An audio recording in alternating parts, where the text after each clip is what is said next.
Hey folks, welcome back to the channel. So I've got a little bit of a guitar rescue type project this time. This is a 1980s, maybe early 90s BC Rich ST Platinum, and I really liked the project just because it came to me in this massive nasty pile of parts, and I'm gonna have to do a lot to kind of save it, and I don't know the condition of all the parts exactly. I don't know how this is going to turn out. It might not even be salvageable, but we're going to give it a shot. So this is exactly how it came to me. In fact, I just picked this thing up a couple of minutes ago. What we've got here is a spray painted body that's been, let's just call it abused.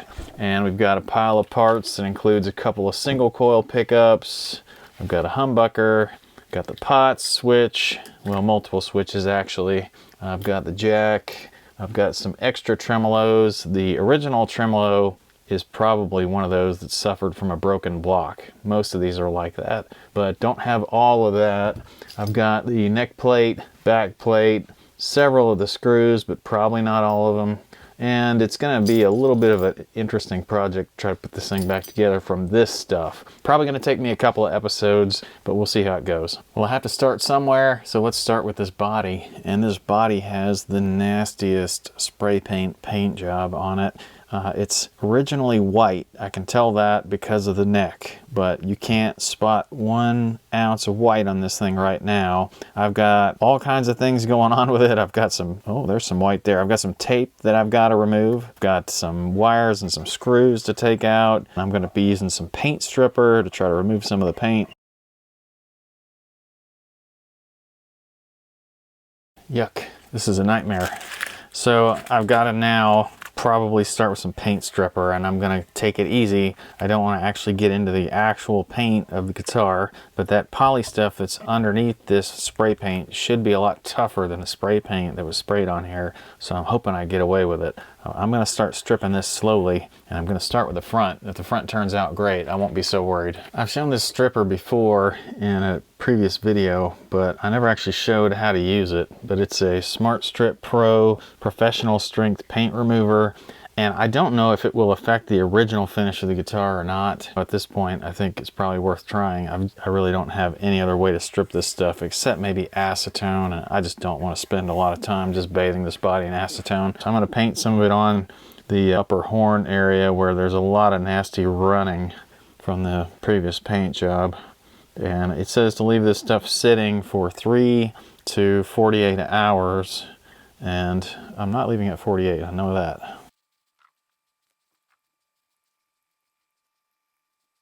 All right, well, it's only been about 15 minutes. I know it's supposed to take 3 hours, but I already see a bunch of lifting, so I'm gonna go ahead and see what this looks like if I try to scrape some off, because I don't want it affecting the white paint at all. Oh, interesting. Okay, well, unfortunately, it looks like somebody did do some sanding or scuffing to the original paint to try to make this paint stick a little better. All right, well, I have an idea of what's going on here. I'm not sure I'm going to be able to save this original finish, unfortunately. I might give it a shot. I've got to do the rest of this process on the rest of the body, kind of do some stripper all over the place and get the excess off. By the way, it says to rinse this with either a power washer, which I'm not going to do, or water and denatured alcohol. And that should get this stuff neutralized. After spending a lot of time applying that Smart Strip Pro, I was able to get this kind of a finish on the entire guitar. I've got scratches, embedded stuff in the scratches. And what I've been doing since then, just to see if it's even possible to bring this back, I've been wet sanding this with 500, trying to get these deep scratches out. And so far, they're actually coming out a little bit, so I'm going to spend a lot more time doing that. One thing that's going to kind of bum me out a little bit, the original finish had a little bit of yellowing on it, and I really like that old 80s yellowing look. I found out this is a 1987, by the way. I found the neck plate with the serial number. This one has that cool yellowing on it, and by sanding it as much as I'm sanding it, it's going to take that away and return it to kind of a white. Hopefully, it still retains the pearl sparkle. Anyway, it's going to be a long process. I've got myself a little bitty block. I just get my sandpaper wet, wrap my block in it, and it's just a matter of sanding until those red lines go away, which Takes a little bit and a lot of elbow grease. I think it's gonna work. We'll just have to see. So more of this.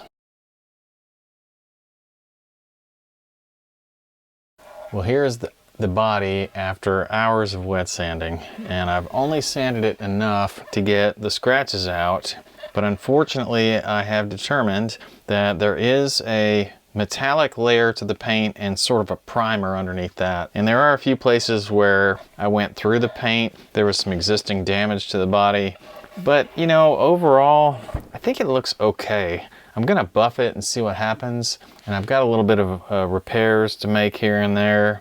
I'm not gonna try to patch any of the paint or anything. I think I may have to do something with this bridge anyway, like moving these bridge studs. But yeah, I'm gonna buff it and see how it turns out, so that'll be my next step.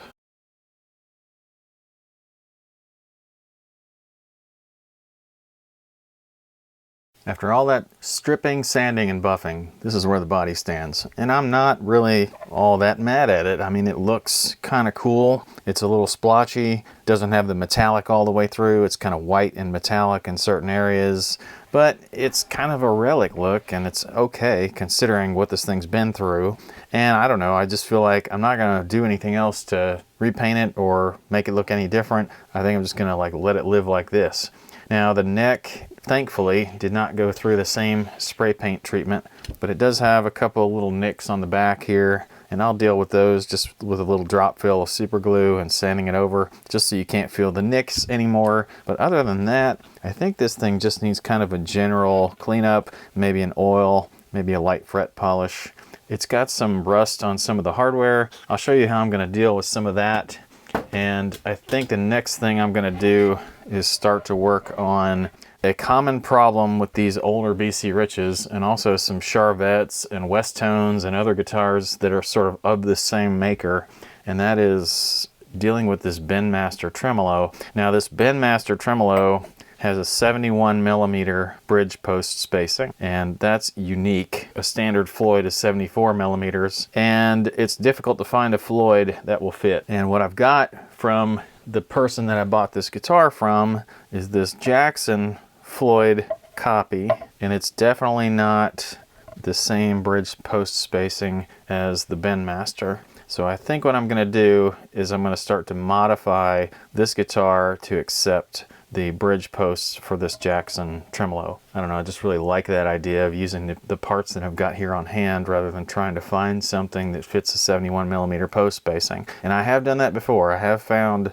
bridges that fit that before. And there's actually a maker that I found on Facebook that makes a Floyd style tremolo specifically for that purpose of replacing Bendmaster tremolos because they're so weird. And he actually is in a BC Rich group on Facebook.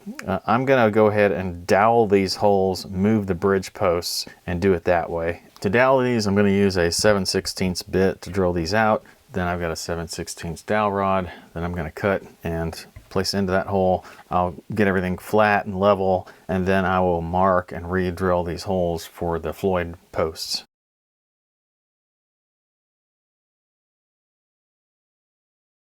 Normally I like to put the dowel rods in and then cut them off flush with the body. In this case, I think I'm going to go ahead and cut them to roughly the right length and glue them in. The holes are roughly an inch, so I'm going to start there, and if I do have to trim down a little bit after that, it's fine. It's just that I've done this before, and it's a whole lot easier not to have to try to trim this flush after the fact and to do it beforehand.